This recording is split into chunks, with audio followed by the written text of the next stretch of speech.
Hi hello welcome back to our channel Ruchirasam.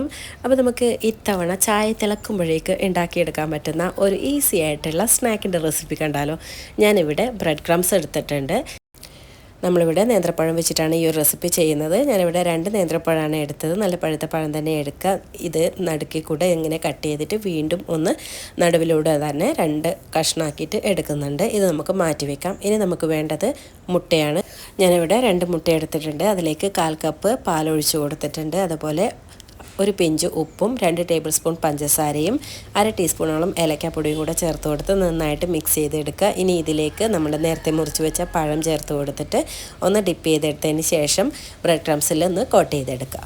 അപ്പോൾ നമുക്ക് banana finger fry ഉണ്ടാക്കേണ്ടത് ready ആയിട്ടുണ്ട്. ഇനി നമുക്കിതൊന്ന് എണ്ണയിലിട്ട് വറുത്തെടുക്കണം. ഞാനിവിടെ വെളിച്ചെണ്ണ തന്നെയാണ് യൂസ് ചെയ്തത്. നിങ്ങൾക്ക് ഏത് ഓയിൽ വേണമെങ്കിലും യൂസ് ചെയ്യാം. അപ്പോൾ ഇത് നന്നായിട്ട് ചൂടായി കിടക്കുന്ന എണ്ണയിലിട്ടിട്ട് ജസ്റ്റ് ഒന്ന് ഫ്രൈ ചെയ്തെടുക്കുക. അപ്പോൾ ഒരു ഗോൾഡൻ ബ്രൗൺ കളറാകുമ്പോൾ നമുക്ക് തിരിച്ച് മറിച്ചിട്ട് കൊടുത്തിട്ട് 2 സൈഡും ഒന്ന് നന്നായിട്ട് മുരിച്ചെടുക്കാം. അങ്ങനെ നമ്മുടെ ബനാന ഫിംഗർ ഫ്രൈ ഇവിടെ റെഡി ആയിട്ടുണ്ട്. അപ്പോൾ ഈസി ആയിട്ട് ചെയ്തെടുക്കാൻ പറ്റുന്ന ഒരു റെസിപ്പിയല്ലേ. ഞാൻ പറഞ്ഞ പോലെ ചായ തിളക്കുമ്പോഴേക്കും നമുക്ക് റെഡിയാക്കി എടുക്കാവുന്നതേ ഉള്ളൂ. അപ്പോൾ എല്ലാവരും ട്രൈ ചെയ്ത് നോക്കുക, ഫീഡ്ബാക്ക് അറിയിക്കുക. ഈ ഒരു വീഡിയോ ഇഷ്ടമായിട്ടുണ്ടെങ്കിൽ ലൈക്ക്, ഷെയർ ആൻഡ് സബ്സ്ക്രൈബ്. പുതിയ വീഡിയോസും റെസിപ്പീസും നല്ല സിമ്പിളായിട്ടുള്ള റെസിപ്പീസുമായിട്ട് നമുക്ക് വീണ്ടും കാണാം. അതുവരേക്കും thank you for watching and bye bye.